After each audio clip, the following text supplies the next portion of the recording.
Boa noite. Polícia prende homem suspeito de estuprar 2 crianças em Camaragibe. Vítimas eram vizinhas do criminoso. Trabalhadores encontram armas em cofre durante obra em prédio no centro do Recife e polícia investiga quem é o dono do arsenal.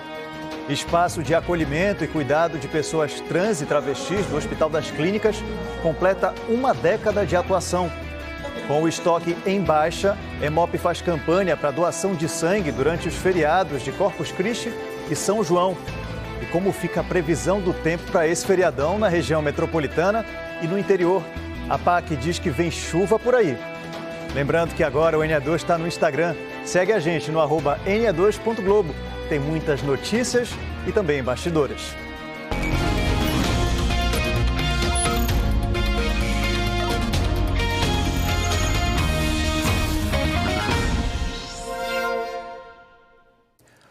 Um homem foi preso suspeito de estuprar 2 crianças em Camaragibe. As vítimas eram vizinhas do criminoso. A repórter Lilian Oliveira tem as informações. Olá, esse homem de 38 anos morava em Camaragibe e depois do crime ele fugiu para João Pessoa, cidade onde ele foi preso. Eu estou aqui com o delegado Franklin Soriano, que é delegado titular da DP de Camaragibe, para dar alguns detalhes desse caso. Delegado, como é que vocês descobriram isso, né, e como é que foi a prisão dele? Bom, a gente recebeu a denúncia, né, da mãe das vítimas, que foi alertada pela professora de que a criança estava tirando certas brincadeiras de conotação sexual com o coleguinha. E a mãe, ao questionar a filha, obteve essa informação que tinha aprendido essas brincadeiras com o tio, no caso o nosso investigado, e que ele teria solicitado que não se comentasse nada, porque seria segredo.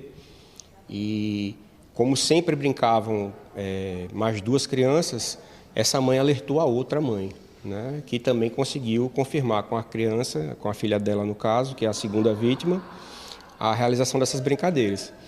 A partir daí o rapaz se apresentou na delegacia, mas manteve o direito dele de se permanecer calado e na sequência foi ameaçar familiares da segunda vítima, chegando a agredir um vizinho, chegou a fraturar a perna do rapaz e fugiu. Então, em decorrência desses fatos, né, da intimidação à testemunha, da gravidade dos crimes denunciados, nós apresentamos pela prisão preventiva dele, que foi concedida no plantão judiciário, e conseguimos capturar segunda-feira agora em João Pessoa, na Paraíba. Delegado, qual a idade das vítimas e como elas eram atraídas? A primeira vítima de 6 anos e a segunda vítima de 8 anos. Ele era vizinho das vítimas, né, então costumava convidá-los para brincar com a sua filha, que é da mesma idade. Além disso, de serem vizinhos, eles frequentavam a mesma igreja. Então, havia uma relação de confiança que é bastante característica nesse tipo de crime, né? Os autores procuram primeiro conquistar a confiança dos pais e das crianças para poder, então, ficar à vontade, ficar a sós com ela e poder ter esse tipo de prática. Há indícios de que ele possa ter praticado esse crime contra a filha dele e contra outras crianças também? É uma investigação bastante delicada e a gente ainda não finalizou o inquérito, né? Ainda tem diligências a ser realizadas. E, nesse caso, a gente tem uma característica do autor ser geralmente contumaz.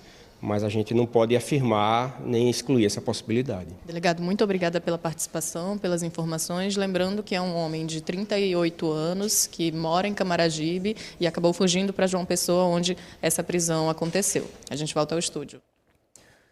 A polícia investiga quem seria o dono de centenas de munições e de armas encontradas dentro de um cofre abandonado no centro do Recife. O armamento foi achado por pedreiros durante uma obra em um prédio no bairro do Recife. As 19 armas e centenas de munições estavam dentro deste cofre abandonado. De acordo com a polícia, o prédio estava fechado há anos e a atual empresa responsável não identificou quem seria o dono do cofre. Os rifles, revólveres e espingardas não eram de uso restrito e estão legalizados, com um número de identificação intacto. Agora a polícia investiga por que as armas estavam abandonadas e quem seria o dono. O que a gente sabe até agora é que a empresa que encontrou o cofre, encontrou essas armas de fogo, acionou a Polícia Civil de imediato e fez a entrega espontânea desse armamento. O trabalho da Polícia Civil agora é catalogar cada uma dessas armas, identificar a sua origem para, a partir daí, saber o porquê delas terem sido deixadas lá. Não há responsabilidade criminal para quem fez essa apresentação espontânea em sede de delegacia. Todo o material foi levado para a perícia e depois deve ser encaminhado à Polícia Federal e ao Exército. E um homem foragido da Justiça foi preso por policiais militares e policiais rodoviários federais depois de uma perseguição que se estendeu por 60 quilômetros. O veículo chamou a atenção da polícia durante uma fiscalização de rotina na BR-232 em Gravatá, no Agreste. Ele desobedeceu uma ordem de parada e fugiu. A perseguição só acabou quando o motorista perdeu o controle do veículo e a caminhonete bateu no canteiro central. O carro tinha registro de furto e sinais de adulteração. O motorista tinha um mandado de prisão em aberto por homicídio. A Justiça decidiu soltar e levar a júri popular os 6 policiais militares acusados de invadir uma casa e executar 2 homens. Essa notícia é destaque no G1 e você pode acessar a reportagem por esse QR Code que está na tela para ver todos os detalhes aqui. A decisão foi da juíza Fernanda Moura de Carvalho. O crime foi em 2023 na comunidade do Detran, no bairro da Iputinga, zona oeste do Recife. Uma câmera de segurança registrou os PMs arrombando a porta e depois saindo com os corpos e colocando dentro da viatura. Os policiais disseram que os 2 homens reagiram a uma abordagem, mas testemunhas contaram que eles estavam rendidos quando foram mortos a tiros. A data do júri popular ainda não foi divulgada. A menos de uma semana de um congresso em Fortaleza, estudantes da Universidade Federal de Pernambuco pedem apoio para conseguir viajar e apresentar trabalhos acadêmicos. Eles deveriam estar de malas prontas para o Intercom Nordeste, mas a incerteza tomou conta dos estudantes. Todos são alunos de cursos de comunicação da Universidade Federal de Pernambuco, com trabalhos prontos para o Congresso, que é um dos mais importantes do país. É o caso de João Vitor, que tem 4 trabalhos para apresentar. O Intercom é uma viagem, um congresso, onde a gente mostra nossas pesquisas, trabalhos práticos, trabalhos de extensão, onde a gente pode mostrar o que a gente produz na faculdade para o resto do Nordeste. Cerca de 45 estudantes da Universidade Federal de Pernambuco tiveram trabalhos aprovados para apresentação no Intercom Nordeste, que vai acontecer entre os dias 24 e 26 de junho em Fortaleza. Mas a UFPE não disponibilizou transporte para esses estudantes e muitos não sabem se vão conseguir participar. Os estudantes pediram um auxílio ao evento e como a faculdade teve corte de verbas, os estudantes que não são bolsistas PROAS já não conseguiram essa bolsa. Então, na minha sala, por exemplo, a gente só teve 2 pessoas que conseguiram esse auxílio ao evento e todo o resto não conseguiu. São R$600, né? Então, ajuda muito para as pessoas que vão para o congresso e a gente não teve esse apoio por causa do corte de verbas na faculdade. Alice está no último período de publicidade e propaganda. Ela disse que não tem condições financeiras para bancar a viagem e está frustrada com a falta de apoio da universidade. Eu fiz um trabalho que foi aprovado, inclusive está concorrendo, está como trabalho finalista. A minha professora, que é a minha orientadora, ela disse que pode ser o trabalho vencedor. Ela acredita nisso e eu também acredito. E eu acho que ia ser muito gratificante para mim ganhar esse prêmio, porque eu vou estar representando a Federal. E aí a gente entra naquela questão que na hora de receber o prestígio, a UFPE quer, mas na hora de ajudar os alunos para receber esse prestígio, eles não conseguem. Diana também cursa publicidade e propaganda e diz que os estudantes já tentaram de todas as formas viabilizar a ida para o Intercom em Fortaleza, mas sem o transporte, muita gente teve que desistir. Normalmente, para ir para a Intercom, a gente tem em torno de 45, 50 estudantes, né? Mas com essa incerteza do ônibus, foi diminuindo para 20, foi diminuindo para 12, né, por sala. E a gente acabou na minha sala, né, no 6º período de publicidade, a gente acabou com apenas 9 estudantes, né? Então, assim, o que é uma grande diferença do ano passado, que a gente teve 45 estudantes, sabe? Unindo tudo. Então, é muito desmotivante. Foram várias tentativas, falhas, né, nesse decorrer de 3 meses e no final a gente teve que recorrer a nós mesmos, né, a fazer um brechó solidário para ver se a gente conseguia algumas passagens. E há pouco, a UFPE disse que a Assembleia Legislativa vai ceder um ônibus para transportar os estudantes para o Congresso em Fortaleza. Pacientes e médicos do Hospital das Clínicas promoveram hoje um debate sobre os cuidados com as pessoas trans e travestis no Recife. A espera de Arielle foi longa. Durante anos, ela enfrentou barreiras, preconceito e o silêncio em muitos lugares. Mas encontrou no Hospital das Clínicas um caminho possível. Fez hormonioterapia, um tratamento que ajudou Arielle a tornar o corpo mais feminino, gênero no qual ela se identifica. E no próximo mês vai vivenciar uma das etapas mais significativas da vida dela. Minha cirurgia vai ser a cirurgia transexualizador, que é a famosa mudança de sexo e muito também chama de adequação de gênero. Passei 7 anos na fila e está sendo um sonho que vai ser realizado na minha vida, né? Porque assim, todas as meninas trans sonham ter essa cirurgia transexualizador. Não tem só essa cirurgia aqui, tem também a prótese mamária, tem outras várias cirurgias. O Espaço de Acolhimento e Cuidado para Pessoas Trans e Travestis do HC foi criado em 2014. É referência no Nordeste e foi um dos primeiros do país a integrar o processo transexualizador do SUS. 11 anos depois, os profissionais do espaço já fizeram mais de 160 procedimentos de transformação corporal, entre cirurgias e intervenções pelo Sistema Único de Saúde. Nosso sonho é ampliar o serviço. Nós conseguimos ampliar, duplicar basicamente a equipe agora em 2025 e nós queremos ampliar mais, porque a nossa demanda é muito grande.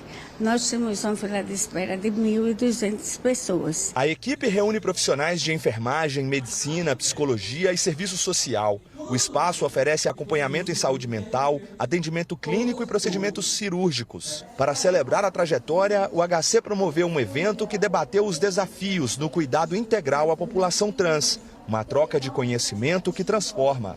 Nós, profissionais de um hospital universitário, temos esse compromisso na formação de novos médicos, novos residentes, para que todo profissional, ao concluir a sua formação, ele esteja apto ao atendimento de pessoas trans. Espaços como esse fazem mais do que cuidar da saúde. Cuidam da escuta, do acolhimento, do olhar. E para muita gente, isso é o começo de uma nova vida, que enfim começa a fazer sentido. É o que Dimitri sentiu quando chegou ao Espaço Trans em 2015. Passou pelo processo de transição e realizou uma cirurgia em 2021. A inclusão mudou a vida dele. Usou uma política de cotas para entrar na universidade. Se formou em farmácia. Hoje é doutorando. Estuda a hormonioterapia que um dia recebeu. A minha ideia é utilizar do meu conhecimento, todo o conhecimento que eu consegui acumular em mim, né? Para atender também a minha população. Enquanto homem trans, o meu maior desejo também como profissional da saúde seria atuar para a comunidade trans. Durante as festas juninas, a demanda dos bancos de sangue aumenta aqui no estado.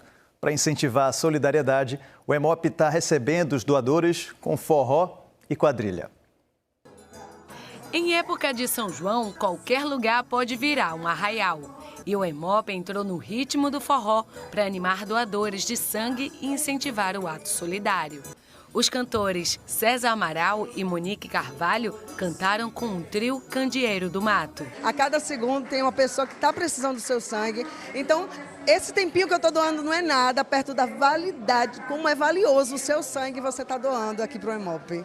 Integrantes da quadrilha Matutinho Dançante do Ibura também participaram da apresentação. Você acha legal incentivar as pessoas a doarem sangue? É muito bom, então tem que ajudar o próximo. A festa é uma das ações da campanha junina do Hemop. Além dos atendimentos diários para cirurgias, para pacientes oncológicos que usam no seu tratamento o sangue, nós vamos aumentar um pouco esse estoque para fornecer para as principais emergências do estado. Devido à aglomeração que acontece nas festividades de São João, as pessoas vão para o interior, pegam a estrada, então uma exposição maior. O uso de fogos, né, de fogueira, que também expõe a população. A campanha é necessária porque o São João começou com todos os tipos sanguíneos com um estoque baixo. E o Hemop atende mais de 100 unidades de saúde da rede pública de Pernambuco, sem contar com os pedidos dos hospitais particulares. Só no Recife, o Hemop está atendendo, em média, 220 doadores por dia, número considerado baixo. A meta da campanha, que vai durar todo o mês de junho, é chegar aos 300 doadores diários. Além dos atendimentos nas 8 unidades espalhadas pelo estado, o Hemop também programou 7 coletas externas ao longo do mês. A programação está na rede social da Fundação. Pode doar quem tem entre 16 e 69 anos e mais de 50 quilos. Menores de 18 anos podem doar com autorização de um responsável. Maiores de 60 anos que queiram doar pela primeira vez precisam de aprovação de um médico. O doador não pode estar doente e é preciso levar um documento original com foto. Lázaro doa há mais de 10 anos. Isso aí é muito gratificante. Saber que outra pessoa foi beneficiada através de você, isso é muito importante. Rafaela gosta de agendar a doação com antecedência. Algumas pessoas, que trabalham todo dia integral, feito eu, então uma dica é que dá para ter esse agendamento prévio, que a gente consegue vir antes ou depois do expediente, então é bem tranquilo, é bem rápido, não tem filas, geralmente não enfrenta, então é bem mais simples de fazer. O Hemop Recife funciona de segunda a sábado, das 7h15 da manhã às 6h30 da noite. Para agendar a doação, o número é o 0800 081 1535. E já que o assunto é São João, a gente segue com imagens ao vivo da BR-232. O cinegrafista Sam Costa mostra o movimento no sentido interior do estado, quase parado aí o trânsito. A Operação Festejos Juninos da Polícia Rodoviária Federal começou hoje e vai até terça-feira. A expectativa da PRF é de aumento significativo no movimento de veículos na 232, principal rota de acesso para os polos juninos do interior, como Caruaru, Gravatá, Bezerros e Arco Verde. Você acompanha um movimento intenso nesse momento. E o inverno começa oficialmente na sexta-feira e a APAC prevê um feriadão de chuva aqui no estado. Oi, gente. Junho não tem jeito, é tempo de chuva e tem previsão, sim, de chuva para esse feriado, que começa amanhã, Corpus Christi. Muita gente vai viajar, vai emendar com São João. A gente está aqui na Agência Pernambucana de Águas e Clima, ao lado de Aparecida Fernandes, que é meteorologista da APAC, para dizer, Aparecida, qual é a previsão do tempo para esse feriado prolongado? Já o Corpus Christi já começa chovendo, tem previsão, a APAC já enviou um aviso de chuva com intensidade moderada pontualmente forte para a região metropolitana do Recife, zona da Mata Norte e Sul. Então, essas chuvas para o Corpus Christi devem permanecer com intensidade maior, principalmente no período da manhã. Final da tarde e noite diminui da intensidade, mas ainda a previsão de chuvas. E para todos os dias da semana, o final de semana, também tem previsão de chuvas. A gente pode ver aqui a tendência que está mostrando nessa tabela.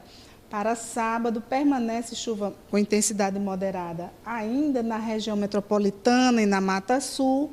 No domingo e segunda-feira, que é a véspera de São João, também tem previsão de chuvas com intensidade moderada, tanto na região metropolitana do Recife quanto na zona da Mata. Tá certo, muito obrigada pelas informações. Voltamos ao estúdio. E o G1 preparou uma reportagem mostrando que o dia de Corpus Christi é considerado feriado em 17 capitais brasileiras. Apontando a câmera do seu celular para o QR Code que está na tela, você encontra a lista completa das cidades. E o Recife não está na lista, viu? Na capital pernambucana, o Corpus Christi é considerado ponto facultativo, ou seja, as empresas do setor privado não são obrigadas a dispensar os funcionários. Já os servidores públicos ficam livres do expediente. Depois do intervalo, entra em cartaz essa noite na Caixa Cultural um espetáculo em homenagem a Ariano Suassuna. E ao vivo na Zona Norte do Recife, uma caminhada celebra os padroeiros do São João. É a procissão dos Santos Juninos. Goiânia 2, volta em instantes.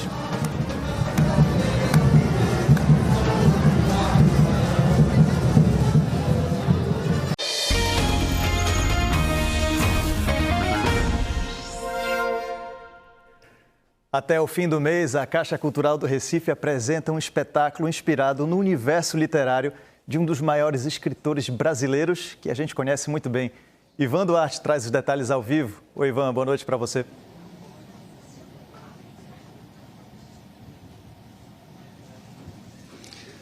Oi, Mário, boa noite a você, boa noite a todos. A gente está falando de Ariano Suassuna. E aqui no Teatro da Caixa Cultural, no bairro do Recife, está em cartaz a peça Mundo Suassuna. O Bruno Campos pode mostrar para vocês, deve começar em instantes. O público já está por aqui. Começou hoje, dia 18, e vai até o próximo dia 28, sempre às quartas, quintas e sextas, às 7 da noite e aos sábados, às 5 horas da tarde. A montagem traz a história, do universo de Suassuna, uma peça que tem o príncipe errante montado no cavalo dele pelo sertão de Pernambuco em busca da coroa perdida. Essa viagem é cheia de mistérios. Mais cedo eu conversei com um dos atores. Vamos acompanhar o que ele disse.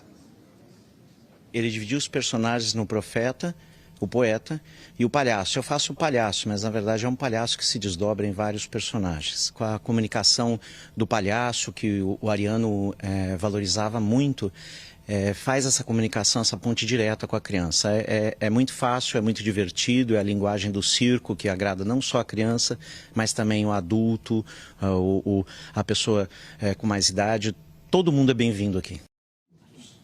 E se o mundo acabar enquanto isso, a gente fica sabendo. Ele que o Fábio falou aí é o Marcelo Romagnoli, o diretor dessa peça.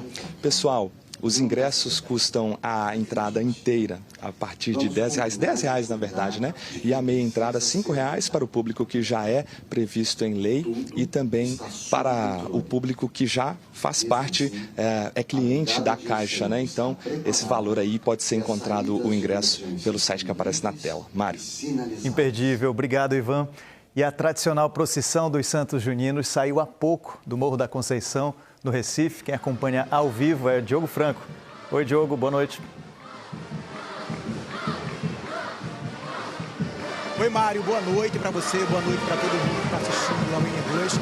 Mário, eu falo ao vivo do sítio Trindade, a procissão aqui com a imagem dos Santos Juninos, Santo Antônio, São João, São Pedro, acabou de chegar aqui. E também os grupos aqui, os grupos que carregam as bandeiras dos Santos Juninos. Esse grupo aqui mesmo é do Cordas e Retalhos. É bandeira de Cordas e Retalhos, representa São João, Santo Antônio e também de São Pedro. Olha só a alegria deles. Esse pessoal saiu do Morro da Conceição, todas essas bandeiras juninas com os Santos Juninos, com as imagens dos Santos Juninos, foram abençoadas lá no Morro da Conceição, no santuário. E de lá, foi um percurso de aproximadamente 2 quilômetros, caminhando com muito forró. Teve chuva também, isso tudo para comemorar esse ciclo tão gostoso. Eu vou falar agora com Milu, que é secretária de Cultura do Recife. Bem-vinda ao NE2, uma festa que acontece desde 1993, valorizando a nossa cultura. Isso, hoje é um dia muito especial.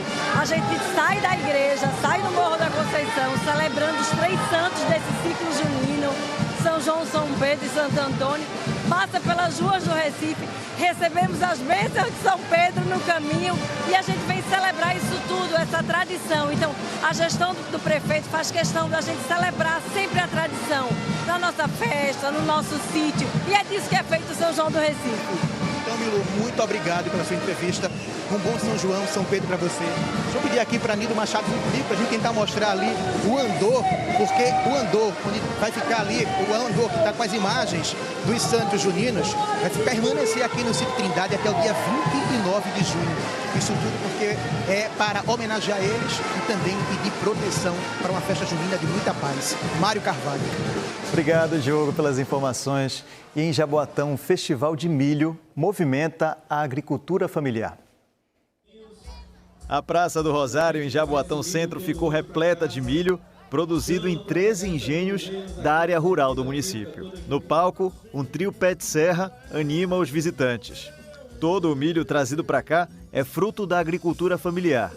Paulo André plantou 8.000 pés junto com a esposa, a filha e o neto. Eles esperam vender tudo até amanhã. Faz 8 anos que eu comecei a agricultura, já planto batata, macaxeira, planto tudo, mas o milho é meu amor. É o que eu mais gosto, sou fanático.